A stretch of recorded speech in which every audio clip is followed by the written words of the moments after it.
On a toujours une petite peur de ne pas attirer le monde, mais là, je vois que les fidèles sont là, puis ceux qu'on voit moins souvent aussi.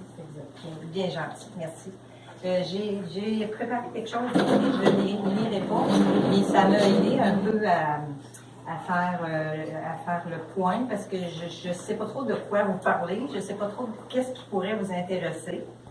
Il y a 3 ans, j'étais au même endroit ici, vous étiez probablement là aussi. C'était autre chose qu'il y avait sur les murs. Je suis contente. Merci à Gilles pour l'accrochage parce que c'est de la job. C'est un autre métier, hein, l'accrochage. Je vais commencer, puis vous pourrez m'interrompre quand il y a des questions de jeunes filles. Je vais commencer par vous parler un peu du titre de l'exposition. Voyager sur les lignes de la main. Je ne sais pas si vous avez remarqué que c'est sur l'affiche, que c'était ce titre-là. Ça m'est venu de cette année. J'ai fait une exposition à Rimouski, à l'UQAM, à l'Université du Québec à Rimouski.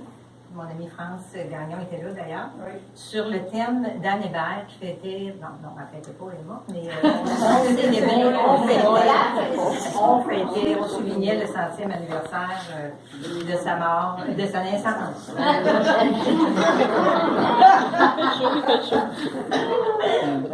Cette année, puis le groupe Alizarin, dont je fais partie, faisait une exposition. Il fallait choisir un extrait d'une de ses œuvres pour illustrer nos tableaux. Mais là, vous êtes comme moi, vous avez dû lire ou voir un film d'Anne Hébert. C'est pas nécessairement joyeux, là. Kamouraska, entre autres, là, les personnages sinistres, l'assassinat, tout. Alors, je fouillais sur Internet, tout ça, ça ressemblait pas trop à mes tableaux. Puis finalement, j'ai trouvé quelque chose qui est un extrait de son poème Retourne sur tes pas, tiré du livre Le tombeau des rois. Je ne connaissais pas ça, là.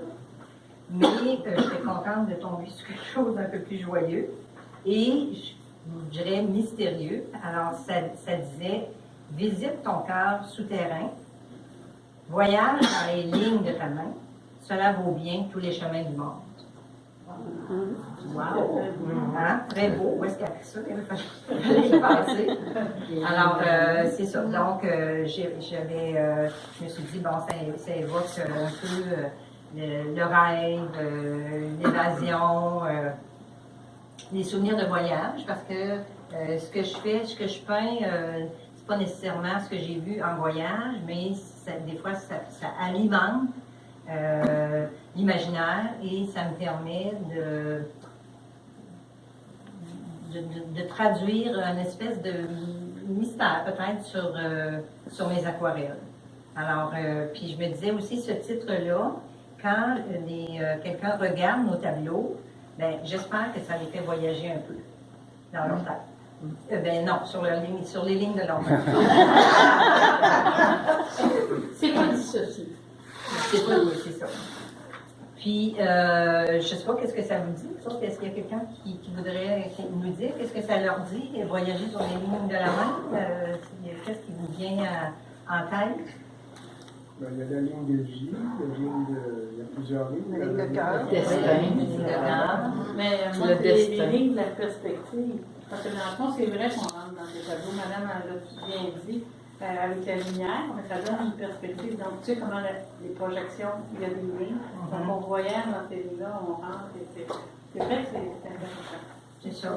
C'est important pour moi d'avoir un retour aussi de ceux qui regardent nos œuvres, parce qu'on peint, puis on expose. On n'est pas obligé, remarquez bien, ça pourrait tout rester dans le garde-robe. Mais j'entendais une entrevue à Radio-Canada l'année passée de Yann Martel, le jeune auteur de l'histoire de Pi. Puis lui, il disait, il parlait pas de lui, mais il disait qu'écrire, c'est un acte social. On n'écrit pas pour les fonds de tiroir. Là, je me disais, ben, c'est un peu comme peindre. On ne peint pas pour les fonds de garde-robe, alors il faut se pousser pour organiser des expositions en région. C'est de la job. Il faut faire de la publicité, il faut accrocher. Quand on a de l'aide, on est chanceux.